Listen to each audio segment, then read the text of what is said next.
12వ అధ్యాయం కంటిన్యూషన్ అండి. ఎవరు ఇంద్రియ సమూహమును చక్కగా నిగ్రహించి అన్నింటి ఎందును సమబుద్ధి లేక ఆత్మబుద్ధి కలిగి సర్వభూతములకు హితమొనర్చుట ఎందే ఆసక్తి కలవారై నాశనరహితుడను అవ్యక్తుడును ఇట్టట్టిని నిర్దేశించడం రానివాడను సర్వవ్యాపియు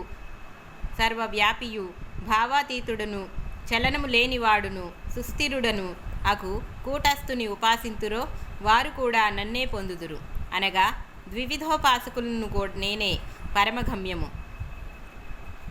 క్లేశోధికతరస్తేషాం అవ్యక్తాసక్తశ్చేతసాం అవ్యక్తా హి గతిర్దుఃఖం దేహద్భవి రవాప్యతే. అవ్యక్త పరమాత్మ యందు మనస్సు లగ్నము చేయువానికి కష్టమెక్కడు. దేహధారులకు వారికి నిర్గుణోపాసన మిగుల కష్టసాధ్యము, దుఃఖప్రదము. మనస్సు పరిమితి కలిగినది, పరిమితి గల వస్తువులనే గ్రహింప శక్తి గలది, బాహ్య ప్రవృత్తియే అభ్యాసముగా కలది. ఇట్టి మనస్సు ప్రాపంచిక వస్తువులను గ్రహించుటకు ఆత్మ యొక్క పనిముట్టు.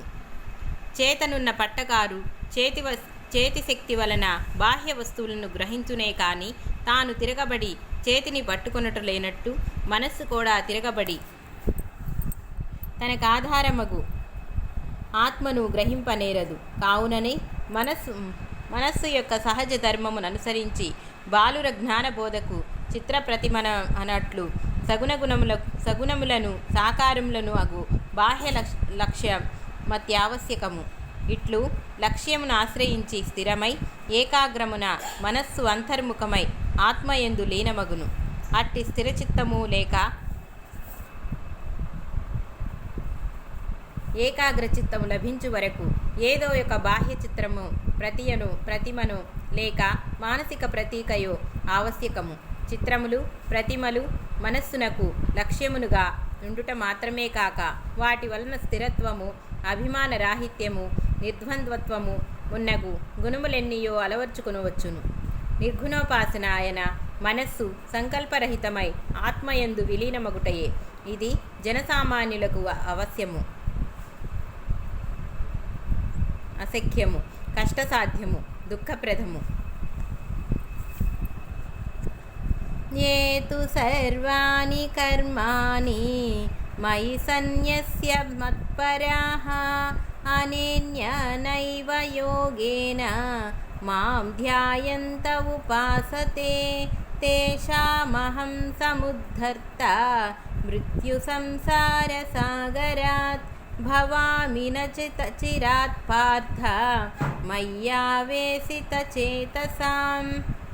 ఎవరు సర్వకర్మలను నా యందు సన్యసించి అనగా నా కర్పించి నా యందు ఆద్యంత ఆసక్తి కలిగి ఏకాగ్ర మనస్సుతో ధ్యానించుతుందురో నా యందే మనస్సు లయించిన అట్టి భక్తులను నేనతి శీఘ్రముగానే మృత్యువుతో కూడిన సంసార సముద్రము నుండి ఉద్ధరింతును.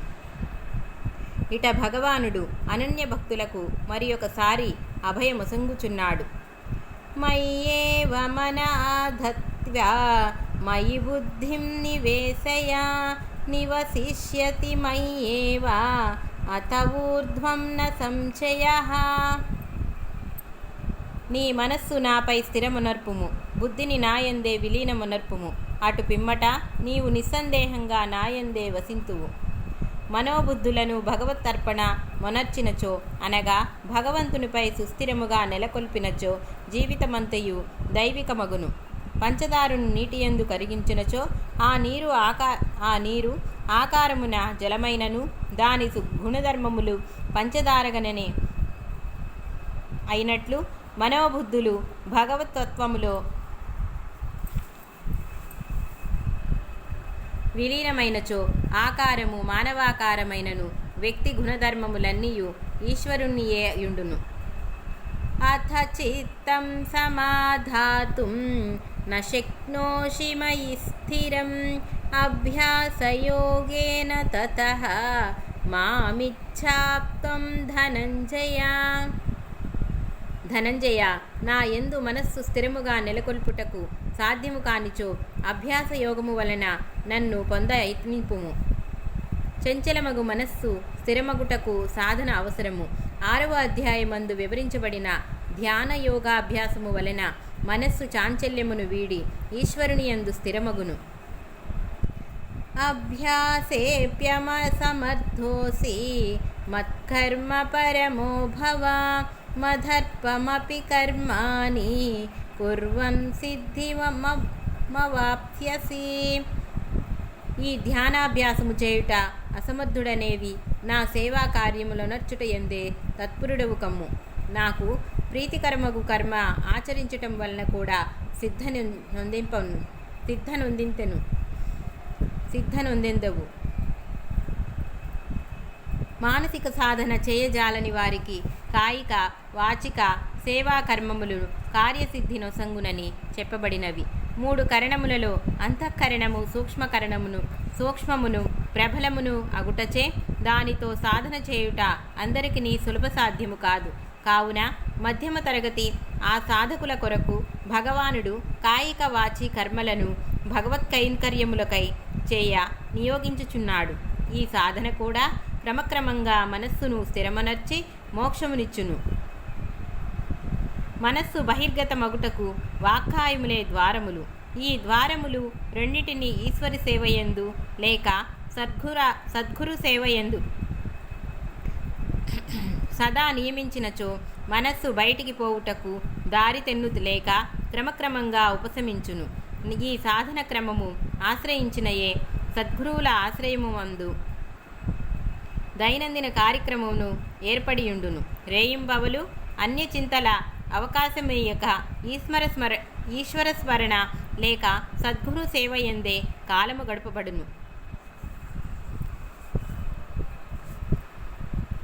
అథైతదప్యశక్నోసి కర్తుం మద్యోగమాశ్రితః సర్వకర్మఫలత్యాగం తతః కురు యతాత్మవాన్.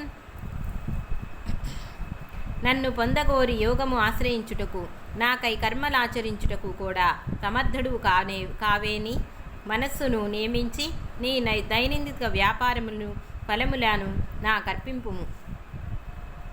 కాలమును శక్తిని సంపూర్ణముగా భగవత్ సేవకై వినియోగింపలేక జీవనయాత్రకై ప్రాకులాడువారు తమ నిత్యకృత్యములను విడువకనే వాటి ఫలితమును ఈశ్వరార్పణ చేయుట వలన క్రమక్రమముగా చిత్తశుద్ధి కలిగి ముక్తి బడయుదురు. ఫలాపేక్ష వదులుట కూడా కొంత మనోనిగ్రహం అవసరము. ఇదియు లేని వారికి యోగ సాధనే లేదు. ఆధ్యాత్మిక సాధన యందు కర్మఫల త్యాగము లేక భ్రోకృత్వాభిమానములను వదులుటయే మొదటి మెట్టు. శ్రేయో హి జ్ఞానమభ్యాసాత్ జ్ఞానాధ్వానం విశిష్యతే ధ్యానార్కర్మఫలత్యాగః త్యాగాచ్ఛాంతిరనంతరం. వివేకరహితమగు సాధనల కంటే జ్ఞానము మేలు. జ్ఞానము కంటే చిత్తైకాగ్రతకు హేతువగు ధ్యానము మేలు. ధ్యానము కంటే సర్వకర్మ ఫల త్యాగము మేలు. ఇట్టి త్యాగముల వలన లభించు మనశ్శాంతి ఈ త్యాగము కంటేను మేలు. పై శ్లోకమందు కర్మఫల త్యాగము సాధనలో మొదటి మెట్టుగను ఇచట తుది మెట్టుగను చెప్పబడినది. ఈ వైరుధ్యమును సమన్వయించుటాకిట ఫలత్యాగమును పాటు కర్తృత్వాభిమాన త్యాగము కూడా గ్రహింపవలెను.